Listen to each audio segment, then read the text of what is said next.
Channel edutainment and मैं हूँ स्मिता सिंह, आपकी educator for code 55 human resource management and labour welfare, and we are preparing for NTUGC NET JARF 2022, and we are going to study unit 5 industrial relations. So I have covered so many topics from unit 5 only, IR only, industrial relations. So if you have not gone through those sessions, those videos, you can go through, and you can like whatever the you know content you are seeing on my channel. If you like the content, if you like the videos, sessions, then please do subscribe, like and share my channel, right? So let's move ahead. ये sir है आपके सामने contents में आपको क्या क्या पढ़ना है. I have discuss so many times, then I think I should leave this behind. मैं आपको उस स्लाइड की तरफ लेकर के जा रही हूँ जहाँ से हमें आज स्टार्ट करना है इस सेशन को, राइट? सो ये सारे जो टॉपिक्स आप देख रहे हैं स्क्रीन पर, ये सारे ही हमने किया हुआ है प्रीवियस सेशंस में. अगर आपने नहीं देखा है, I would like to tell you once again that अगर नहीं देखा है तो प्लीज़ आप जाइए चैनल पर मेरे, स्मिता सिंह एंटरटेनमेंट डालेंगे तो आपको सारे वीडियोस, सारे जितने भी मैंने सेशंस लिए हैं आपको दिख जाएंगे, राइट?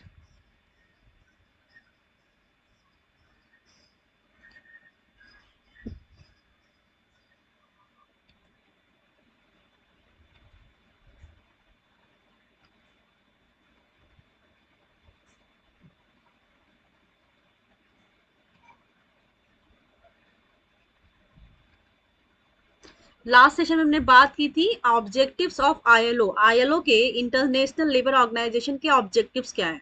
तो ऑब्जेक्टिव्स ये हैं कि लाइक इस संस्था का फॉर्मेशन इसीलिए हुआ कि जहाँ कहीं पे भी शोषण हो रहा है वर्कर्स का, लेबर्स का, किसी भी इंडस्ट्री में, किसी भी टाइप की इंडस्ट्री वो हो, जहाँ पे शोषण हो रहा है, जहाँ पे लग रहा है कि उनके वेलफेयर की बात नहीं की जा रही है, कहीं ना कहीं उनको दबाया जा रहा है या फिर उनकी बात नहीं सुनी जा रही है, उनके लिए बना गया कि कहीं वो इकोनॉमिकली पीछे ना रह जाए, इक्वलिटी दी जाए. ऐसा नहीं हो कि लाइक मेन एंड वुमेन में इनइक्वलिटीज की प्रॉब्लम हो, लाइक मेन को ज़्यादा सैलरी प्रोवाइड की जा रही है rather than woman. Woman same position के लिए हायरिंग हो रही है, but position like just because you are man you are getting more salary than a woman because she is woman.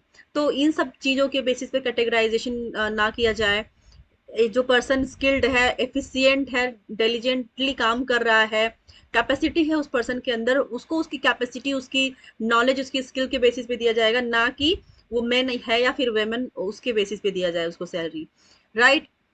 And also उनका शोषण ना हो. अगर उनकी लाइक उनको लगता है कि इंडस्ट्री के अंदर उनकी बात सुनी जानी चाहिए, उनके सजेशंस को एक्सेप्ट किया जाना चाहिए, क्योंकि वो ग्राउंड लेवल पे अगर कोई पर्सन काम कर रहा है तो उसको पता है अच्छे से कि क्या प्रॉब्लम्स उसको फेस करनी पड़ती हैं मशीनरीज में, मटेरियल्स में, या फिर एनवायरनमेंट में, या कल्चर में, या फिर पॉलिसीज में किस तरह की डिफिकल्टीज का उनको सामना करना पड़ता है. तो उनकी बात को भी सुना जाना चाहिए.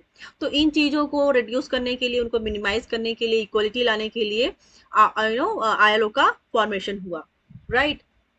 सो आई होप आपको समझ में आ गया होगा कि क्या मैंने समझाया आपको और क्या एग्जैक्टली आपको पढ़ना है, राइट? सो क्वेश्चंस आपको इन्हीं पे बनते हैं.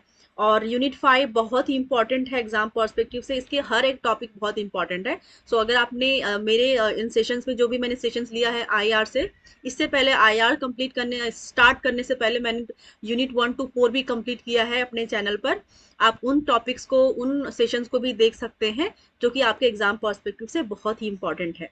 And I would like to tell you that मैं आपको यूनिट 1 to 10 कवर करके दूंगी अपने इस चैनल पर without any cost, without any charges, without any cost. तो आप उन सेशंस को, सारे क्लासेस को आप देख सकते हैं. और उनको देखने के लिए आपको मेरे चैनल को सब्सक्राइब करना पड़ेगा एंड बेल आइकॉन पे प्रेस करना पड़ेगा, ताकि जो भी न्यू वीडियोस में अपलोड करती हूँ अपने चैनल पर, उनके नोटिफिकेशंस आपको मिलते रहें. And also please share, do share with your friends who so ever are preparing for the same for code 55 human resource management and labour welfare. They also could avail my classes and they can get benefited. I wish that हर कोई person जो भी दूर दराज गाँव में रह कर के पढ़ाई करते हैं, रिमोट एरियाज में रहते हैं, जिनके पास वो फीस नहीं पे कर सकते हैं इंस्टीट्यूट पे जाकर के, इंस्टीट्यूट की फीस अफोर्ड नहीं कर पाते, या फिर वो किसी वजह से बाहर नहीं निकल पा रहे हैं या नहीं निकल पाते हैं, तो उनके लिए ये चैनल उनके लिए बेनिफिशियल हो. और उनसे वो मेरे चैनल से बेनिफिट ले पाएँ। और मेरी पूरी कोशिश रहेगी कि जो भी मैं पढ़ाती हूँ वो क्वालिटी पढ़ाऊँ। क्वालिटी के साथ-साथ मेरा मानना है कि क्वालिटी के साथ-साथ क्वांटिटी मेंटेन की जानी चाहिए। क्वांटिटी इन द सेंस कि जब मैं आपको थ्योरी पढ़ाऊँगी तो थ्योरी के साथ-साथ मैं आपको एमसीक्यूज़ एंड पीवाईक्यूज़ भी सॉल्व करवाऊँगी। सो उन एमसीक्यूज़ एंड पीवाईक्यूज़ में मैं आपकी क्वालिटी के साथ-साथ क्वांटिटी को भी मेंटेन करूँगी। ऐसा ना हो कि आपने सिर्फ़ क्वालिटी पे ही मेंटेन किया, क्वांटिटी पे फोकस नहीं किया, तो आप कुछ एक क्वेश्चन ही कर पाए और फिर आप एग्जाम में लगे कि अरे ये तो क्वेश्चन मैंने किया ही नहीं था, ये क्वेश्चन तो मुझे आ ही नहीं रहा है। उन चीज़ों को ध्यान में रखते हुए हम क्वालिटी एंड क्वांटिटी दोनों को मेंटेन करेंगे इस चैनल पर। एंड ऑल्सो मेरा फोकस ये रहता है हमेशा कि आप जब भी थ्योरी पार्ट पढ़ें, थ्योरी के कॉन्सेप्ट को समझें, क्योंकि थ्योरी से ही क्वेश्चंस बनते हैं। अगर आपका बेस मजबूत नहीं है, बेस स्ट्रांग नहीं है, तो आप आगे कुछ नहीं कर पाएंगे। सो आपको आपकी न्यू मजबूत करनी है। Will have to strong your foundation, right. So आगे बढ़ते हुए फिलाडेल्फिया चार्टर हमें पढ़ना है। सो आज हम स्टार्ट करेंगे। This is our first topic for this session. So let's start the Philadelphia Charter. The ILO set forth a few fundamental principles at the time of inception. These principles are embodied in the form of a Charter of Freedom of Labor, the most outstanding among which are the following. आपको बताना है कि इनमें से कौन से ज्यादा important है, ज्यादा इंपॉर्टेंट है, राइट। सो आईएलओ का क्या मतलब, जो फिलाडेल्फिया चार्टर है क्या, पहले आपको ये समझना है। The ILO set fourth a few fundamental principle eight the time of Inception. जब आईएलओ का फॉर्मेशन हुआ, इंटरनेशनल लेबर ऑर्गेनाइजेशन का जब फॉर्मेशन हुआ, तो उसने चार कुछ ऐसे like set fourth a few fundamentals, like कुछ फंडामेंटल प्रिंसिपल्स उन्होंने बनाए eight the time of Inception. जब इसकी शुरुआत हुई, जब इसका फाउंडेशन लाया गया, जब इसकी न्यू बनाई गई, या फिर कह सकते हैं जब इसका स्टार्ट हुआ फिलाडेल आईएलओ का, तब उन्होंने क्या इंसेप्शन किया, फिलाडेल्फिया चार्टर नाम का एक एक्ट बनाया, जिसके तहत क्या देखने को आपको मिलेगा, आगे मैं पढ़ाऊंगी आपको। दीज कुछ प्रिंसिपल बनाए इन्होंने आईएलओ के अंदर, जैसा कि आप पहला देख रहे हैं फिलाडेल्फिया चार्टर। तो in these principles are embodied in the form of a charter of freedom of labour. So ये जो फिलाडेल्फिया चार्टर में क्या देखने को आपको मिलेगा, that will see is what you will see is charter of freedom of labour. Labour को freedom provide करना, मतलब वो कहीं से भी उनको ये ना लगे कि हमारी बात को अनसुना किया जा रहा है, उनके सजेशंस को नहीं लिया जा रहा है, उनको सप्रेस किया जा रहा है, उनके पास कोई राइट्स नहीं है, कोई अधिकार नहीं है। तो इन चीज़ों को ध्यान में रखते हुए आईएलओ के अंदर आईएलओ ने कुछ प्रिंसिपल बनाए। उस प्रिंसिपल के में से एक प्रिंसिपल है फिलाडेल्फिया चार्टर। और उस चार्टर का मेन मोटो क्या था, ऑब्जेक्टिव क्या, that was charter of freedom of labour. Labour को फ्रीडम देना, right. The most outstanding among which of the following, उनमें से सबसे ज्यादा इंपॉर्टेंट कौन कौन से हैं वो आपके सामने हैं, पॉइंट्स के थ्रू हम देखेंगे। Labour is not a commodity. सही बात है कि लेबर आपके लिए ऐसा नहीं कि आपके लिए कोई सामान है या फिर कोई वस्तु है। वो आपके लिए कोई सामान नहीं है कि आपने उनको यहाँ उठाया, यहाँ से वहां कर दिया, आज इनसे काम करवा रहे हैं, कल को नहीं करवा रहे हैं, आपने आज यहाँ पे काम करवाया, कल को बोल दे कि वहां पे चले जाइए। तो अगर आप कोई भी चीज, कोई भी डिसीजंस लेते हैं अपने वर्कर्स को लेकर के, अपने इंडस्ट्री में काम करने के, जो काम कर रहे हैं लेबर्स को लेकर के, कोई भी डिसीजन आप ले रहे हैं, तो उनके लिए एक पर्टिकुलर रूल बनाए हैं, रेगुलेशन बनाए गए कि उनको क्या बेनिफिट आप देंगे अगर आप ये उनके साथ ये करते हैं, या फिर उनको ट्रांसफर करते हैं तो ट्रांसफर के क्या चार्जेस देंगे, क्या एकोमोडेशन, क्या फैसिलिटीज प्रोवाइड कर रहे हैं। ये सारे एक कहते हैं ना कि इस चार्टर के अंदर सारे नियम बनाए गए। तो सबसे पहली बात कि किसी भी ऑर्गेनाइजेशन में जो मैनेजमेंट होता है, जो बॉस होता है, जो डायरेक्टर होता है, उसको मतलब उसके लिए ये बात कही गई है कि labour is not a commodity, कि आप लेबर को अपने कॉमोडिटी की तरह मत समझिए, उनको एक वस्तु या कोई सामान मत समझिए, राइट। दूसरा क्या बोला गया, freedom of expression and of association are essential to sustained progress. क्या कह रहे हैं कि इन जो जो वर्कर्स हैं, जो लेबर्स हैं, जो मैनेजमेंट में काम कर रहे हैं, एम्प्लॉयज हैं, वो उनको एक फ्रीडम ऑफ एक्सप्रेशन प्रोवाइड किया जाना चाहिए कि वो क्या चाहते हैं अपने ऑर्गेनाइजेशन से, क्या पॉलिसीज होनी चाहिए, क्या क्या रूल एंड रेगुलेशंस होनी चाहिए, कैसा इन्वायरमेंट चाहिए, क्या मशीनरी चाहिए, क्या मटेरियल्स चाहिए। तो उनको हर एक बात का कहीं पे अगर वो किसी चीज को लेकर के सफर कर रहे हैं, प्रॉब्लम है उनको, तो उनके पास फ्रीडम ऑफ एक्सप्रेशन होना चाहिए, वो एक्सप्रेस कर पाए, अपनी बातों को कह पाए, इतना फ्रीडम उनको मिलनी चाहिए। थर्ड क्या है, poverty anywhere constitutes danger to prosperity everywhere. क्या कह रहे हैं कि जहां कहीं पर भी आप देखेंगे कि गरीबी है बहुत ज्यादा, तो वो बहुत ही डेंजर होता है प्रॉस्पेरिटी के लिए। अगर आप कहते हैं कि एक अच्छी लाइफ जीना चाहते हैं और एक चाहते हैं कि एक हम अच्छी लाइफ जिए, हमारी फैमिली अच्छी लाइफ जिए, हमारे आसपास के रहने वाले लोग अच्छी लाइफ जिए, हमारी कंट्री एक रिच कंट्री बने और उसमें रहने वाले लोग भी इतना कमा लें कि वो अपने जीविकोपार्जन के लिए इनफ रहें, किसी तरह की कोई प्रॉब्लम ना हो। तो क्या कह रहे हैं कि अगर वहीं पर whereas you will see poverty in the people, तो वो डेंजरस होगा हर किसी के लिए, क्योंकि वो कंट्री अगर कहीं ना कहीं इंडस्ट्रीज, क्योंकि इंडस्ट्रीज के बेस पे भी आपने देखा होगा कि इंडस्ट्री में जो काम कर रहे हैं आप उनको अच्छा वेज नहीं प्रोवाइड कर रहे हैं, तो क्या होगा कि जो पर्सन है, आप इंडिविजुअली देखिए इसका इफेक्ट कैसे देखने को मिलता है, डेंजर किस रूप में आपको देखने को मिलेगा। सपोज XYZ कोई भी कंपनी है, उस कंपनी में काम करने वाले लोग हैं, मान लो 500 चार 500 1000 2000 लोग काम कर रहे हैं, राइट। सो उसमें काम करने वाले लोगों को आप 9 घंटे काम करवा रहे हैं, लेकिन उनको वेज बहुत ऐसा दे रहे हैं कि जिससे उनके घर का खर्चा तक नहीं चल पा रहा है। लोग लाइक उनको सपोज कि एक टाइम का खा रहे हैं, लेकिन दूसरे टाइम के लिए उनको लग रहा है कि हम ना बनाए तो बेटर रहेगा, और ना नहीं बनाएंगे तो हंगर की प्रॉब्लम हो जाएगी, उनके बच्चे न्यूट्रिशियस भोजन नहीं कर पाएंगे। इवन यू कैन से कि अगर अच्छे से खाना नहीं खाएंगे तो फिर वो क्या क्या ही कर लेंगे लाइफ में, उनके बच्चे कुछ और गलत चीज़ों में, एक्टिविटीज़ में इन्वॉल्व हो सकते हैं, उनकी एजुकेशन अच्छी नहीं हो पाएगी अगर कहीं ना कहीं इकोनॉमिकली वर्कर्स के जो बच्चे हैं वो अगर सफ़र कर रहे हैं या फिर उनकी फैमिली सफ़र कर रही है, तो क्या होता है कि वो कहीं ना कहीं गलत चीज़ों की तरफ इन्वॉल्व होने चाहिए। तो वो अगर एक तरह से कहते हैं कि जब भूखमरी आती है तो क्राइम भी बढ़ जाता है। क्यों? क्योंकि लगता है कि जब हमारे पास रिसोर्सेज नहीं है कमाने के, या फिर हमें नहीं अच्छी सैलरी मिल पा रही है, या फिर हमारे पास वो पैसा ही नहीं है कि हम अपनी भूख को शांत कर पाए, तो वो गलत चीज़ों में इन्वॉल्व हो जाते हैं। तो डेंजर ही तो है, सोसाइटी में वो डेंजरस रोल ही प्ले करते हैं। फिर वो चोर बन जाते हैं, स्मगलिंग करने लगते हैं, कुछ ऐसी चीजें करने लगते हैं जो कि समाज के लिए अच्छी नहीं होती है, लोगों के लिए अच्छी नहीं होती है। तो इस तरह से जब पावर्टी होती है तो पावर्टी से बहुत सी चीजें ऐसी निकल के आती हैं जो कि समाज के लिए बहुत ही बुरा प्रभाव छोड़ता है, और उनके लिए बहुत ही डेंजरस रूप, यू कैन से कि वो इतना डेंजरस रूप ले लेता है कि वो लोगों के लिए बहुत डेंजरस होता है, और उससे कहते हैं कि एक कम्युनिटी का नाम खराब होता है, एक कंट्री का नाम खराब होता है। तो वो बहुत ही डेंजर माना गया है कि अगर आप पावर्टी है तो मतलब कि प्रॉस्पेरिटी के लिए भी वो डेंजर ही है।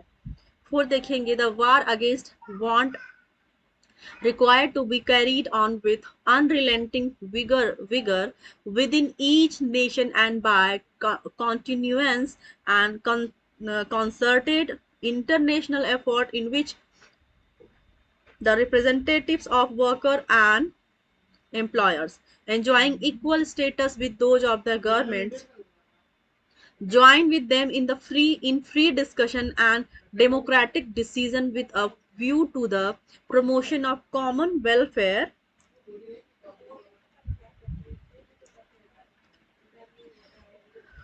common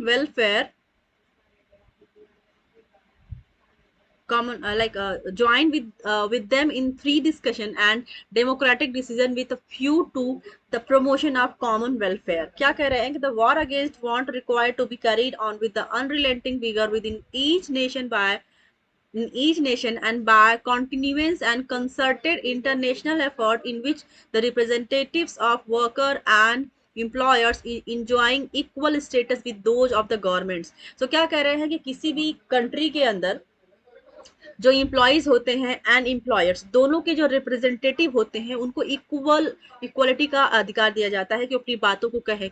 जरूरी नहीं कि वर्कर्स ही हमेशा गलत होंगे या फिर एम्प्लॉयर ही हमेशा गलत होंगे, दोनों की बातों को सुना जाना। लाइक गवर्नमेंट अगर है वहां पर रिप्रेजेंट कर रही है कि ठीक है, आई एम द मीडिएटर, आपकी जो भी डिस्प्यूट है, जो भी प्रॉब्लम है, आप हमसे कहिए।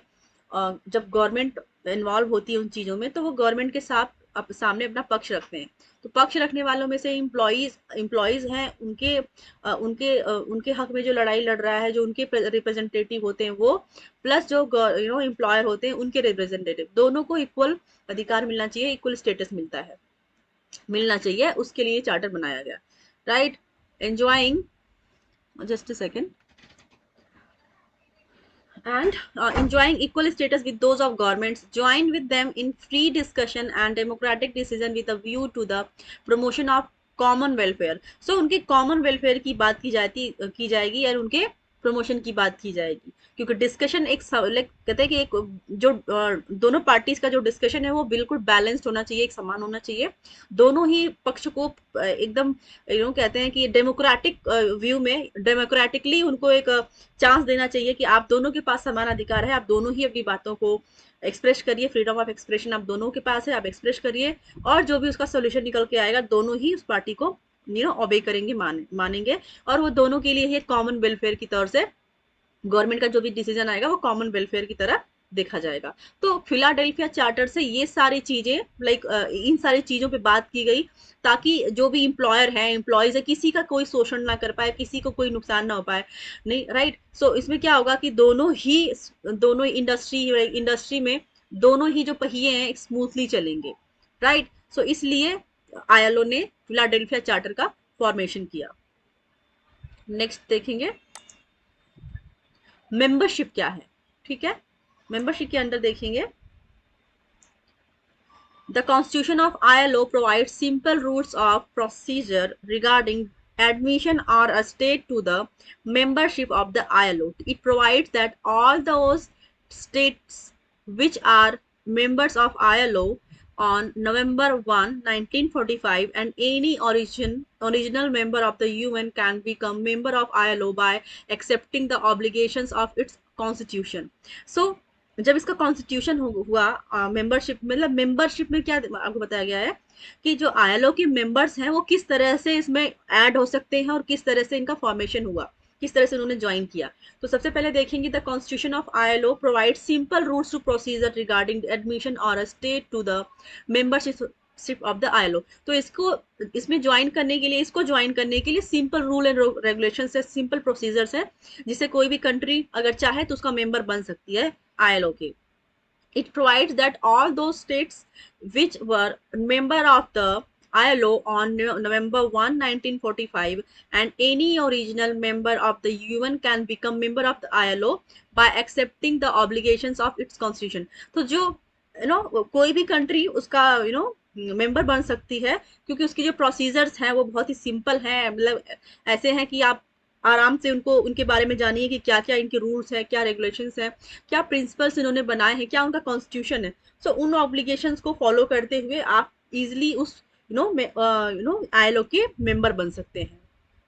Other states also can also become member of the ILO by a vote concurred by 2/3 of the delegates attending the session, including 2/3 of the government delegates present and voting. So कोई भी person, अगर कोई भी country अगर उस ILO का member बनना चाहती है तो उसका जो मेंबरशिप कैसे जस्टिफाई होगी कि ये सपोज कोई भी आया और बोला कि ठीक है मैं सारे आपके रोल एंड रिस्पॉन्सिबिलिटीज जो भी हैं, जो भी इसके ऑब्लिगेशंस है, मैं इसको एक्सेप्ट करता हूँ और मैं इसका मेंबर बनना चाहता हूँ। लेकिन जो मेंबर कंट्रीज जो ऑलरेडी उस कंट्री जो आईएलओ के मेंबर्स हैं उनकी वोटिंग भी मैटर करती है कि वो कितने लोग वोट करते हैं, राइट। सो वो उन कंट्रीज के लोग वोट करेंगे उस पर्टिकुलर कंट्री को के लिए, जो कंट्री अभी न्यू ज्वाइन करना चाहती है आईएलओ को। अगर कम से कम जो वोटिंग है, जो मेंबर्स हैं आईएलओ के, वो मेंबर कंट्रीज के जो पोल्स होंगे एटलीस्ट 2/3 होना चाहिए उस कंट्री के फेवर में जो कंट्री ज्वाइन करने जा रही है। प्लस जो गवर्नमेंट डेलीगेट्स हैं उनके भी, जितने भी गवर्नमेंट डेलीगेट्स हैं उन गवर्नमेंट डेलीगेट्स के 2/3 वोटिंग भी होनी चाहिए। सो जो कंट्री मेंबर है, जो मेंबर कंट्रीज हैं उनके 2/3 वोटिंग होनी चाहिए, प्लस जो गवर्नमेंट डेलीगेट्स हैं उनके भी 2/3 वोटिंग होनी चाहिए, तभी कोई पर्सन उस आईएलओ को ज्वाइन कर सकता है, right? The new members are required to communicate to the Director General of the International Labour Office their formal acceptance of the obligations of the Constitution of the organization. तो जो member countries हैं, जो new country है जो कि member बनना चाहती है, उनको क्या है, उनको जरूरत है कि वो जो डायरेक्टर जनरल है आईएलओ के इंटरनेशनल लेबर ऑफिस, जो डायरेक्टर जनरल जो इंटरनेशनल लेबर ऑफिस में बैठते हैं, उनसे वो कम्युनिकेट करें और उनसे जो भी उनके ऑब्लिगेशंस है, जो कॉन्स्टिट्यूशन के रोल है, जो भी रेगुलेशंस है, जो भी रिस्पॉन्सिबिलिटीज हैं, उन पे वो बात करने की, ये सारे टर्म्स एंड कंडीशंस, जो भी रिस्पॉन्सिबिलिटीज है, जो भी ऑब्लिगेशंस है, जो कॉन्स्टिट्यूशन है आईएलओ का, उसको मैं एक्सेप्ट करता हूँ। तो इस तरह से कोई भी न्यू कंट्री अगर मेंबर बनना चाहता है आईएलओ का तो वो बन सकता है, right? This is how you get, like as a country you get membership. Third option देखेंगे, थर्ड टॉपिक है हमारा आज का, विथड्रॉवल ऑफ मेंबरशिप। किस तरह से विथड्रॉवल होता है मेंबरशिप का फ्रॉम आईएलओ, देखेंगे। A member of the ILO can withdraw from the organisation only after giving notice of its intention to do so the do so to the director general of the International labour Office. So International labour Office में उसको notice serve करना पड़ेगा। अगर कोई भी जो member country है वो चाहता है कि वो अपने मेंबरशिप को विथड्रॉ करना चाहता है, वो चाहता है कि मैं इस मेंबरशिप में अब नहीं रहना चाहता हूँ, मैं इस आईएलओ का पार्ट नहीं रहना चाहता हूँ, तो अगर वो अपनी मेंबरशिप को हटाना चाहता है कि मैं विथड्रॉ करना चाहता हूँ अपनी मेंबरशिप को, तो उसको किसको नोटिस देना पड़ेगा, that you you know as a member country you'll have to give notice to the in to its intention to do so to the director general of the international labor office। ठीक है, जो international labour office के जो director general होते हैं उनको आपको as a country notice देना पड़ेगा कि that I want to withdraw my membership from ILO.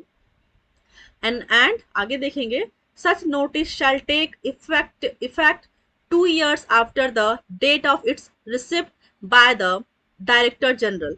सो क्या कह रहे हैं कि जो ये नोटिस है shall take effect 2 years after the date of its receipt by the general director.